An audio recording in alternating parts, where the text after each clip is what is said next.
আগামী আর কয়েক মাসের মধ্যেই লোকসভা নির্বাচন তার নির্ঘণ্ট হয়ে গেছে। সমস্ত রাজনৈতিক দল তাদের নির্বাচনী প্রচার শুরু করে দিয়েছে। কেউ 1 ইঞ্চি জমি ছাড়তে নারাজ। সিপিএম, বিজেপি, তৃণমূল মতো আইএসএফও তারা এই গণতন্ত্রের যুদ্ধে লড়াই করতে প্রস্তুত হয়েছে। যদিও তৃণমূল কংগ্রেস প্রস্তুত হয়ে গিয়েছে। তৃণমূল কংগ্রেসের বসিরহাট লোকসভা কেন্দ্রের প্রার্থী ঘোষণা করে দিয়েছে। বাম ও বিজেপি তারা এখনো পর্যন্ত ঘোষণা করেনি, কিন্তু আইএসএফ তারা নতুন এবারে বসিরহাট লোকসভা কেন্দ্রে তাদের প্রার্থীর নাম ঘোষণা করে দিয়েছে।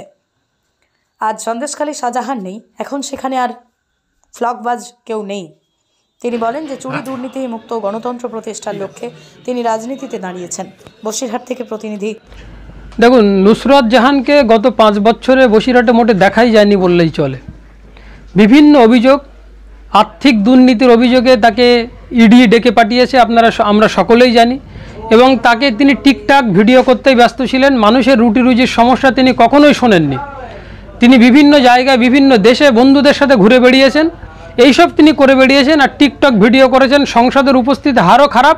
এবং তিনি কলকাতায় থাকেন। বসিরহাটের মানুষ তাকে কোনো কাজে পায়নি, যে কারণেই তৃণমূল আবার কিন্তু ক্যান্ডিডেট চেঞ্জ করতে তারা বাধ্য হলো। আপনি বসিরহাটে আইএসএফ প্রার্থী হচ্ছেন, কোন কোন ইস্যুটাকে হাতিয়ার করে প্রচার করবেন? দেখুন, বিগত 15 বছর যে তৃণমূলের এমপিরা ছিলেন, কেউ এখানে বিশেষ কিছুই করতে পারেনি। আজকে হাজি নুরুল সাহেব তিনি ক্যান্ডিডেট হয়েছেন, তিনি অসুস্থ আছেন, আমি তার সুস্থতা কামনা করি। তিনি সুস্থ হয়ে ময়দানে আসুন। গণতান্ত্রিকভাবে তার বিরুদ্ধে আমাদের যে লড়াই সেটা থাকবে, কিন্তু অবশ্যই তার সুস্থতা কামনা করি। বিশেষ করে এখানে যেভাবে চুরি দুর্নীতি হয়েছে এবং মা বোনদের উপরে সন্দেশখালীতে যা অত্যাচার, আপনারা শুধু সন্দেশখালী একটা মিডিয়া দেখিয়েছে, কিন্তু এখানে প্রত্যেকটা ব্লকে সন্দেশখালী মডেল আছে। সেই সন্দেশখালী মডেল, ওখানে শেখ শাহজাহান আছে, আর প্রতিটা ব্লকে একটা করে সন্দেশখালীর মডেলের লোক একাধিক আছে। আমি তাদের নাম নিতে চাই না, যারা গত পঞ্চায়েত নির্বাচন এখানে করতে দেয়নি, যারা বিভিন্ন ইস্যুতে মানুষ তাদের উপরে অত্যাচারিত, এবং শেখ শাহজাহান যেভাবে অত্যাচার করেছে এখানে বিভিন্ন ব্লকে ঠিক সেইভাবে অত্যাচার হয়। আপনি মিনাখাতে খোঁজ নিন, আপনি বসিরহাট 2 এর ওই পাট্টাতে খোঁজ নিন, আপনি বাদুড়িয়াতে খোঁজ নিন, আপনি হিঙ্গলগঞ্জে খোঁজ নিন, প্রত্যেকটা ব্লকে এইভাবে একাধিক শাহজাহান আছে। তাই যেটা ধরা পড়েছে, আমরা সেটাকে শুধু ভাবছি যে শুধু সন্দেশখালী শাহজাহান আছে, প্রত্যেকটা ব্লকে এই ধরনের শাহজাহান আছে। আমাদের লড়াইটা সেই শাহজাহানের বিরুদ্ধে এবং গণতন্ত্রকে পুনরুদ্ধার করার জন্যই আমাদের এই লড়াই। আপনি প্রার্থী হয়েছেন, বসিরহাটের মানুষের জন্য কি কি ভাবনা রয়েছে? দেখুন, প্রথমত শুধু বসিরহাট বলে নয়, সারা রাজ্যের মানুষকে আমরা চাই যে এই চোরেদেরকে আমরা না তাড়াতে পারলে রাজ্য বাঁচবে না। আজকে শিক্ষাক্ষেত্রে চরমভাবে দুর্নীতি, সকলেই আজকে জেলে, শিক্ষা ডিপার্টমেন্টের অর্ধেক জেলে চলে গেছে, অর্ধেক জেলে যাব ভাব। তৃণমূলের চোর বাদ দিলে তো দলে কেউ নেই, এদের চোরটা বাদ দিলে আপনার দলেটা কে আছে? কেউ নেই। ফলে এই চোরেদের বিরুদ্ধে আমাদের আন্দোলন চলবে। এবং বিশেষ করে বসিরহাটের আমরা চাই একটা মেডিকেল কলেজ। বসিরহাটের নিকাশি ব্যবস্থার অবস্থা খুবই খারাপ, সেই নিকাশির উন্নয়ন চাই। বসিরহাটে যানজট সবসময় লেগেই থাকে, সেই বসিরহাটে একটা যানজট মুক্ত একটা সুন্দর ঝকঝকে শহর আমরা চাই। আপনি বসিরহাট লোকসভা কেন্দ্রের আইএসএফ প্রার্থী হচ্ছেন, সেই জায়গায় দাঁড়িয়ে বসিরহাটের মানুষ, আপনি বলছেন যে কোনো কাজ পায়নি, সন্দেশখালী উত্তপ্ত। আপনাদের কি সন্দেশখালী নিয়ে প্রচার করতে কোথাও সুবিধা হবে, বা সন্দেশখালী আপনাদের কি প্রচারের ক্ষেত্রে একটা জায়গা করে দিল? দেখুন, সে তো 100%ই, কারণ সন্দেশখালীতে আজকে যা পজিশন, তৃণমূলের ওখানে ফ্ল্যাগ লাগানোর লোক নেই।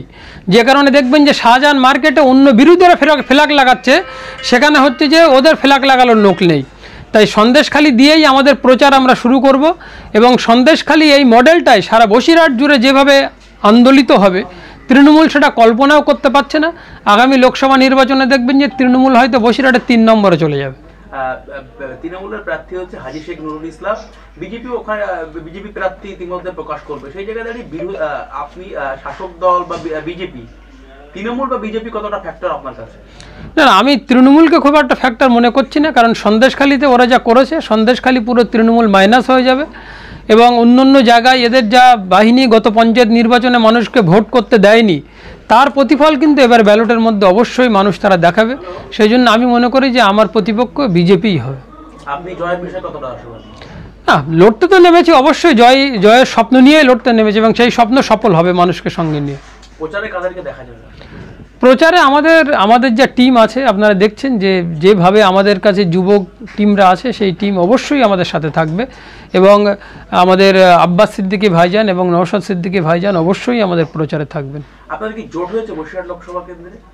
এইটা তো আমাদের যারা সেন্ট্রাল কমিটি আছে তারা বলবে, কারণ জোটটা আমাদের মতন এই স্তরে হয় না, জোটটা উপর স্তরে হয়। তবে আমরা জোটের ব্যাপারে অবশ্যই আশাবাদী, কারণ এখনও এখানে বামেরা কোনো প্রার্থী দেয়নি, কংগ্রেসও প্রার্থী দেয়নি। তাই অবশ্যই জোটের ব্যাপারে আমরা 100% আশাবাদী যে জোট অবশ্যই দিনের শেষে হয়ে যাবে, কারণ মানুষেরও দাবি যাতে জোটটা হয়। আপনার নাম? আমি শহীদুল ইসলাম মোল্লা, আপনি বসিরহাট লোকসভা কেন্দ্রের আইএসএফ প্রার্থী। আমি আইএসএফের প্রার্থী। হ্যাঁ, ঠিক আছে।